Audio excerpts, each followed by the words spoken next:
Wow, guys, it's been a heck of a week. My whole family's been sick for the past week. My daughter's been out of school. I feel like I've been working all the time. Sometimes I don't know how I keep going. I feel like for many weeks now I've averaged probably 5 or 6 hours of sleep per day, and those 5 or 6 hours have not always been that good. I mean, sometimes I'm woken up once or twice per night due to the kids, you know, uh, and it's late now, and I finally got sick for the first 5 or 6 days when they were all sick. I did not get sick. I thought for a minute there I might escape unscathed, but the other day I woke up sick too. I'm drinking some kind of Chinese herbal medicine right now.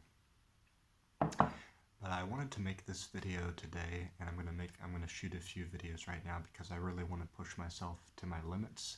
I'm remembering that famous quote that when you go to the edge of your limits expand.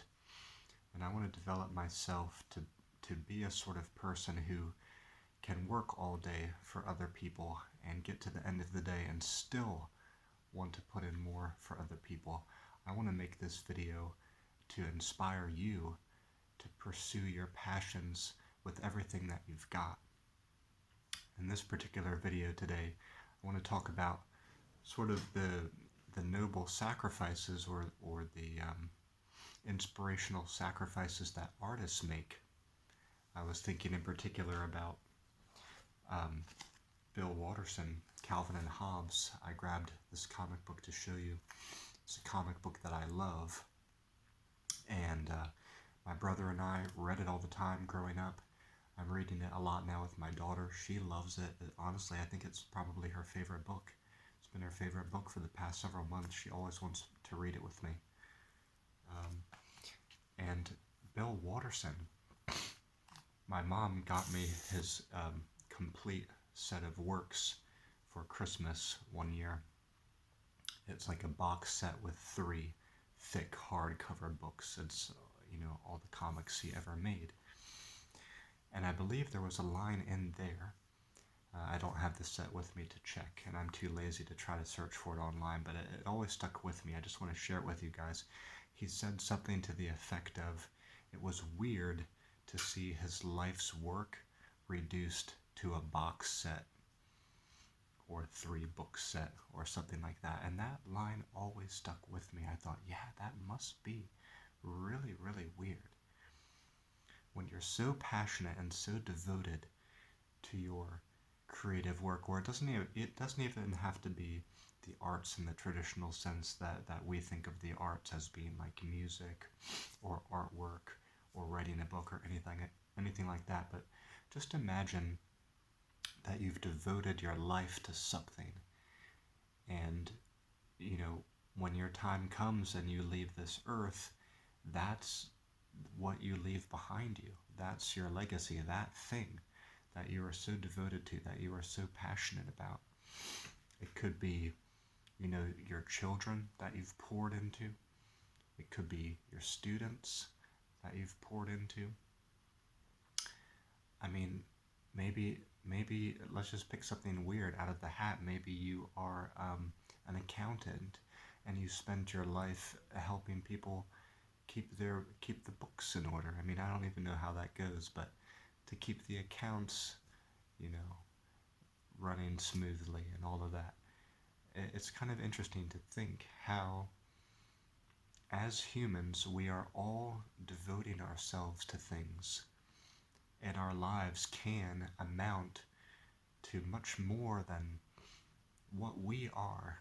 I mean, as individuals, physically and mentally, we devote ourselves to things, we improve our skills in a certain area, and we devote ourselves to pouring value into that particular area, and it spreads out into the web of humanity, and it creates, this is kind of like a shower thought, isn't it? But I was thinking that as long as a person has integrity in their heart and in their work, then they contribute to the integrity of this web that we are all sort of inextricably connected through this web of humanity. We contribute to the strength and the integrity of the whole.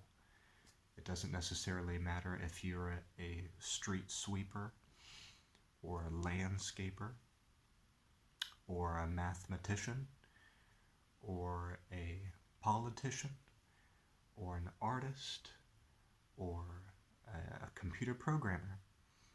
There's an integrity in every kind of work.